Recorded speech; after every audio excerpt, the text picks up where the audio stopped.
News begins with breaking news. Surveillance photos of a gunman in a silver SUV tied to 6 different shootings around Kearney Mesa. Now believed to be the same man who shot a San Diego police officer today. And that officer is recovering in the hospital, and the man who shot her is dead. We are learning brand new information about both tonight. Preston Phillips is joining us with this story. He has the crime spree the shooter is accused of committing before today. But we begin with 10 News reporter Emily Valdez. And Emily, how's the officer doing tonight? Well, I just talked to a sergeant here at Sheriff Hospital who is standing guard, and she tells me that Officer Heather Seddon is resting comfortably tonight. Now, they've canceled all her visitors for the evening. She needs her rest. She's had a terrifying day. I just hear pop, pop, pop, probably about 12 of those. Hey, medics, we got an officer down. That officer down is San Diego police officer Heather Seddon, who's been with the department for 5 years. She was training a new officer this morning when she was shot.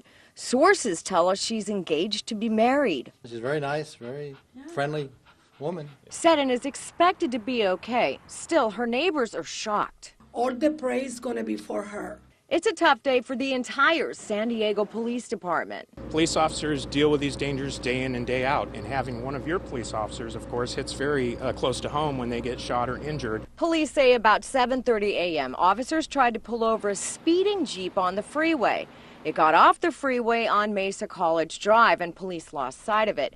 Then they see it abandoned and a man walking away from it. He runs, then this. Shots fired, 7700 Mesa College. I got one hit, start medic.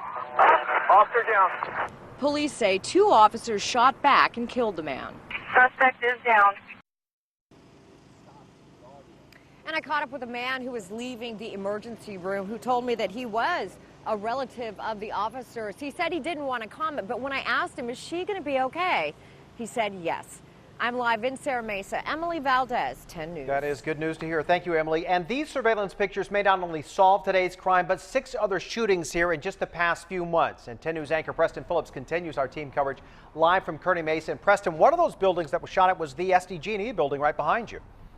Yeah, Steve, here in April and again 8 days ago, that gray Jeep seen driving here along Kearney Via Road captured on that SDG&E surveillance camera on the side of the building. Now, none of the bullets fired from inside that Jeep hit anyone, but in 4 of the 6 incidents, people were inside the building at the time they were struck. This is the gray Jeep Cherokee with dealer plates that was ditched by the shooting suspect Sunday in a Kearney Mesa apartment complex and likely involved in a total of 6 Kearney Mesa area shootings dating back to January. Police believe it to be the same Jeep seen here, captured by surveillance cameras on April 17th and May 8th outside SDG&E's headquarters after a person inside the Jeep fired multiple shots at the company's buildings. Between March 28th and April 28th, shots were fired at this ResMed building.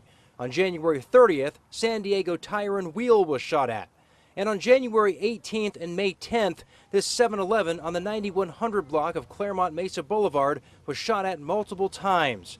This is a map that shows just how close those buildings are to one another. 2 days ago, a $10,000 reward was put out for an unknown suspect wanted for shooting at occupied buildings. Fast forward to Sunday, just 2 days later, the Jeep shows up again. Police chase it. The driver ditches it, then runs. Then minutes later, after a short foot pursuit, a bullet hits SDPD officer Heather Seddon. Shortly after, that suspect, believed to be the man behind the recent shootings, is shot dead by police. And San Diego police still have yet to identify that suspect or officially tie him to the recent shootings. I did reach out to SDG&E for comment. They told me tonight, quote, "We won't be having anything to say until police have reached their final conclusions." Reporting live tonight from Kearney Mesa, Preston Phillips, 10 News.